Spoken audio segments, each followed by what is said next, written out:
देखो, पहले लगता था कि हो सकता है आइडियोलॉजिकल डिफरेंसेस हैं, सोच थोड़ी अलग है, क्योंकि हर किसी की सोच मिले ऐसा जरूरी तो है नहीं। लेकिन अब इन नारंगी संतरों से पूछने का मन करता है कि यार बिल्कुल सच बताना, गू खाकर पैदा हुए थे क्या? ये जो दिमाग में गोबर भरे होने वाला मीम है, ये कसम से शाकाला का बुम बुम वाली पेंसिल से बनाया गया होगा, क्योंकि रोज साक्षात मुझे ऐसे लोगों के दर्शन हो रहे हैं।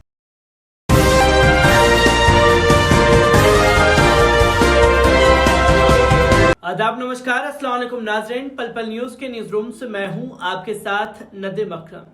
पठान मूवी को लेकर के हिंदू भाई बहनों को जगाने का काम जो है वो लिया है खासतौर पर भोपाल की सांसद साध्वी प्रज्ञा ठाकुर ने, जो कि इससे पहले मैं वीडियो में आप लोगों को सुना चुका हूं कि साध्वी प्रज्ञा ठाकुर ने कैसे अपने शब्दों का इस्तेमाल किया पठान को बायकॉट कराने के लिए और हिंदू भाइयों की जो खून है उसे खौलाने का काम भी किया है, जिसकी तस्वीरें लोगों के सामने आई और वीडियो देख करके हर कोई ये सवाल पूछता हुआ दिखाई दिया कि जो खुद टेरर एक्यूज हैं वो इस तरीके का ज्ञान बांटते हुए दिखाई दे रहे हैं। माफ कीजिएगा, उनके जो समर्थक हैं वो मेरे पीछे भी पड़ सकते हैं, पर यह मेरा कहना नहीं है बल्कि खास तौर पर कहना है कैप्टन शालिनी सिंह का। जी हां, एक हिंदू महिला ने खुल करके आईना दिखाने का काम जो है वो किया है खासतौर पर साध्वी प्रज्ञा ठाकुर जैसे लोगों को।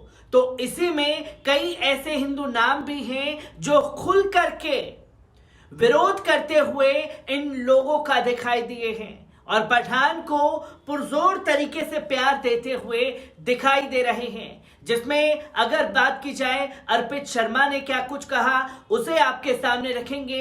स्वरा भास्कर और तमाम ऐसे हिंदू भाई बहन हैं जो इन नफरती चिंटुओं को आईना दिखाने का काम कर रहे हैं। पर सबसे पहले उस बयान पर नजर डालिए जो अर्पित शर्मा ने कहा है। पहले बॉयकॉट बॉलीवुड, फिर गाने बॉयकॉट, और मुसलमानों ने तो तुम्हारे घर के सिलेंडर और पेट्रोल के रेट बढ़ा ही रखे हैं, तो मुसलमान एक्टर भी बॉयकॉट। अब कपड़ों के कलर से क्या दिक्कत हो गई? शुक्र मनाओ ये जानवर ना कलर ब्लाइंड होते हैं, वरना जितनी काली जुबान लेकर ये नारंगी संतरे घूम रहे हैं ना, भैंसे की दुलत्ती रोज पड़ेगी। गधे इनको देखकर बोलते कि दोस्ती बनी रहे, क्योंकि उन्हीं में से एक है ये भी। और हाँ, ये जितने अंकल नॉटी एट 40 बन रहे हैं ना, दीपिका की फोटो जूम जूम कर करके देख रहे हैं, सुधर जाओ। घर में बालक सुन नहीं रहे तुम्हारी, बीवी बेलन लेकर इतना पेलेगी ना कि शरीर के अलग अलग हिस्सों में एब्स निकलेगी और तुम उसे सूजन का नाम दोगे। और अंजना जी, रूबिका मैडम, चित्रा मैडम, जो फेमिनिज्म का झंडा लेकर आप अपने शोज पर प्राइम टाइम में रोज बैठती है ना, आपकी जानकारी के लिए बता दूं कि दीपिका पादुकोण का भी जेंडर शायद सेम ही है पर यहाँ फेमिनिज्म के झंडे के ऊपर प्रोपेगेंडा का झंडा भारी पड़ गया शायद, है ना? होश में आ जाओ, थोड़ा सा होश में। तो दोस्तों, आपने सुना कि अर्पित शर्मा ने किस तरीके से पठान को लेकर के अंधभक्तों के दिमाग में जो गोबर भरा हुआ है उसे साफ करने की कोशिश की है। पर इसी बीच अर्पित ने वो बड़ा सवाल भी खड़ा कर दिया है, खासतौर पर मैडम अंजना ओम कश्यप, चित्रा त्रिपाठी, रूबिका लियाकत, जो आए दिन अपना झंडा बुलंद करती हुई दिखाई देती है। कहीं महिला को लेकर के कोई टिप्पणी हो जाए तो तीनों जो एंकर है महिला, वो तमाम तरीके से सवाल करती हुई दिखाई दे रही हैं। पर दीपिका पादुकोण को लेकर के जो नंगई भाजपाई द्वारा, कुछ हिंदूवादी संगठनों द्वारा की जा रही है, उस पर खामोशी इख्तियार कर रखी है। इस पर अर्पित शर्मा ने सवाल खड़े कर दिए हैं। पर इसी बीच तस्वीरें सामने आ रही हैं कि शालिनी सिंह ने किस तरीके से इन लोगों को आईना दिखाने का काम किया है। एक बार इस रिपोर्ट पर नजर डालते हैं। शाहरुख खान और दीपिका पादुकोण की आने वाली फिल्म पठान को लेकर मध्य प्रदेश में विवाद लगातार बढ़ता जा रहा है। इस विवाद में अब एक्ट्रेस स्वरा भास्कर और साध्वी प्रज्ञा ठाकुर की एंट्री भी हो गई है। स्वरा ने ट्वीट के जरिए सत्ताधारी नेताओं पर निशाना साधा। उधर संसद में प्रज्ञा ठाकुर ने कहा, ऐसे हीरो हीरोइन की फिल्में नहीं देखनी चाहिए जो भगवा को बेशर्म कहते हैं। साध्वी प्रज्ञा बोली, मुंह तोड़ जवाब नहीं, मुंह तोड़कर हाथ में रखने की हिम्मत रखते हैं। फिल्म में भगवा को लेकर हुए विवाद में सांसद साध्वी प्रज्ञा ने भी बयान दिया। उन्होंने कहा, मैं जानती हूं से अपील करती हूं, ऐसे हीरो हीरोइन को जिसने भगवा को बेशर्म कहा, उनको जवाब दो, इनके पेट पर लात मारो, इनको कोई फिल्म मत देखो। जैसे ही इनके पेट पर लात पड़ेगी ये यहां से भाग जाएंगे। अगर आप सच्चे हिंदू हैं, आपके अंदर हिंदू का रक्त है, तो इस फिल्म को कभी नहीं देखेंगे। जिसने भगवा का अपमान किया, इसको भाजपा और हमारी जनता ने मुंह तोड़ जवाब दिया है। अब भगवा को अगर कोई अपमानित करेगा तो उसको मुंह तोड़ जवाब नहीं, उसका मुंह तोड़कर हाथ में रखने की हिम्मत रखते हैं हम। इसलिए रखते हैं क्योंकि सनातनी जीवित है। भगवा हमारे देश की आन बान शान है। हमारे देश, हमारे भगवा और संस्कृति को अपमानित करने का प्रयास किया गया तो कोई नहीं बचेगा। जरूरत पड़ी तो हम ऐसे लोगों को आंदोलन के जरिए जवाब देंगे।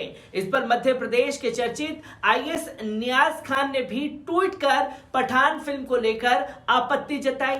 नियाज खान ने ट्वीट पर लिखा, पठान शब्द बहुत पवित्र है और इसमें वस्त्रों पर बल दिया गया है। पठान हमेशा से ही पहनावे को लेकर काफी संवेदनशील रहते हैं। पठान फिल्म के गाने में नकाब या बुर्का की कोई झलक नहीं है। इसको जगह कलरफुल बिकनीज नजर आ रही हैं। प्रज्ञा को मुंहतोड़ जवाब देते हुए हिंदू महिला शालिनी सिंह ने लिखा कि इतने बुरे दिन आए हैं कि ऐसे आतंकवादी भगवा पहन हिंदू होने का सर्टिफिकेट बांट रही हैं। गर्व से कहती हूं मैं हिंदू हूं और मैं पठान फिल्म देखूंगी। जिस पर नितिन कहते हैं कि मैं काला जरूर हूं पर मेरा मन साफ है। और ये सच है, हर धर्म के एक रंग को चुन लिया है, लेकिन धर्म का कोई रंग नहीं होता। हाँ, कभी कभी इंसान का मन काला जरूर हो जाता है, जो उसे रंग में भी धर्म दिखाई देता है। तो लोग ने कहा कि कैप्टन शालिनी सिंह क्यों बदनाम कर रही हैं सेना का नाम। क्या लगता है सेना में रहकर भी आप यही करती होंगी? टुकड़े टुकड़े गैंग के जरखरीद गुलाम अनेक हत्याएं कर चुके हैं। उन आतंकियों के बारे में कब लिखेंगी? ये बातें खासतौर पर शालिनी को लेकर के कही गई, पर ऐसी हिम्मत दिखाने का काम जो अर्पित शर्मा जैसे लोग कर रहे हैं, कैप्टन शालिनी सिंह जैसे लोग कर रहे हैं। और कैप्टन शालिनी सिंह ने जब अपने नाम के आगे कैप्टन लगा रखा है तो जाहिर सी बात है सेना के रिटायर्ड अधिकारी हैं। और जब सेना के रिटायर्ड अधिकारी ऐसे लोगों के खिलाफ पिघल फूंक रही हैं, तो जो लोग सेना के नाम पर वोट मांगते हैं, जो सेना के नाम पर वोट देने का दम रखते हैं, वो किस तरीके से सेना के अधिकारी का अपमान कर रहे हैं, ये ट्विटर के जरिए समझा और देखा जा सकता है। तमाम तरक्की की धमकी भरे पोस्ट जो हैं उसमें आप स्क्रॉल करके देखेंगे तो तमाम तस्वीरें कैप्टन शालिनी सिंह को लेकर के कहते हुए यही हिंदूवादी संगठन से जुड़े हुए लोग नजर आ रहे हैं। किस तंजीम से, किस जहनियत से तैयार इन लोगों को किया जा रहा है, ये सोचने की जरूरत है। और अपने हिंदू मुसलमान के नफरत के खेल में ये भी भूल चुके हैं कि किसका अपमान कर रहे हैं। सेना के पूर्व अधिकारी का अपमान किया जा रहा है और इस पर तमाम लोग जो है ठहाके लगाते हुए दिखाई दिए। देश के लिए इससे ज्यादा शर्म की बात कुछ नहीं हो सकती कि एक अपनी राय रखती हैं और उस राय को लेकर के तमाम लोग उनके खिलाफ अनाप शनाप लिखना शुरू कर देते हैं। क्योंकि शालिनी सिंह जैसे लोगों ने ही उन लोगों को आईना दिखाया है जो नफरत के नाम पर अपना धंधा बना रहे हैं या नफरत फैला करके वोट हासिल करके पार्लियामेंट पहुंच जाते हैं। मुंहतोड़ जवाब देने का काम तो अर्पित शर्मा, स्वरा भास्कर और शालिनी सिंह जैसे लोग कर रहे हैं, जो हमारे बीच में अपने जिंदा होने का सबूत दे रहे हैं।